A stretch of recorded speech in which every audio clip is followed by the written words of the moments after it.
Morning guys, এখন বাজে প্রায় ওই 9টা সাড়ে 9টার মতো হবে। তো এখন দেখো সকালের জলখাবারটা খেয়ে নিচ্ছি। আর সকালে উঠেই ফার্স্ট টাইম বানিয়ে নিয়েছি রুটি, কারণ কালকে ময়দাটা মাখাই ছিল, তো ওটা দিয়েই রুটিটা করে নিলাম। আমি রুটি আর তরকারি খাচ্ছিলাম, আর আমার বর বলল রুটি খাবে না, ওকে মুড়ি দিয়ে তরকারি দিতে, তো ওকে সেটাই দিলাম আর দেখো সেটাই খাচ্ছে। তারপর দুপুরে চান টান করে দেখো শাড়ি পরে রেডি হয়ে নিয়েছে, কারণ এখন আছে একটা নিমন্ত্রণ। এটা হচ্ছে শ্রাদ্ধ বাড়ির নিমন্ত্রণ, আসপান্না। আমাদেরই সামনে একটা বাড়ির একজন মারা গেছিল, তো তারই আজকে কাজ ছিল, তো সেই জন্য দেখো। আর প্যান্ডেলটা করেছিল একদম আমাদের বাড়ির পাশে একটা ফাঁকা জায়গা আছে, তো ওখানটাতেই। তো বেরোতে যেহেতু একটু দেরি হয়ে গেছিলো, তাই জন্য তখন দেখলাম একটা ব্যাচ খাচ্ছে, তো সেই জন্য আমরা বাইরেতেই দাঁড়িয়েছিলাম।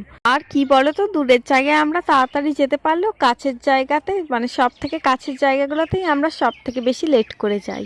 আর খাওয়াচ্ছে তো বাড়ির পাশে, আগেই বললাম, সেই জন্য আমরা দাঁড়িয়েছিলাম বাড়ির পাশেই।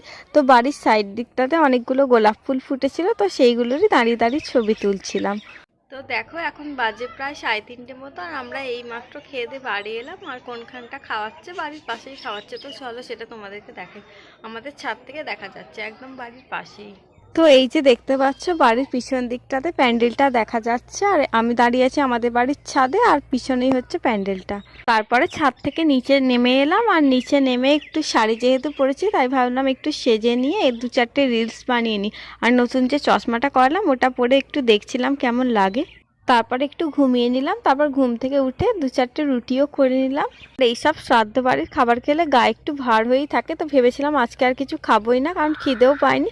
কিন্তু আমার বর রাতের বেলা দেখছি বিরিয়ানি নিয়ে চলে এসেছে, তো কী আর করা যাবে। আর কালকে ছিল লক্ষ্মী পুজো, তাই জন্য বিরিয়ানিটা রাখতেও পারবো না, আজকে খেয়েই নিতে হবে। তো শেষ পর্যন্ত বিরিয়ানিটা খেয়েই নিলাম।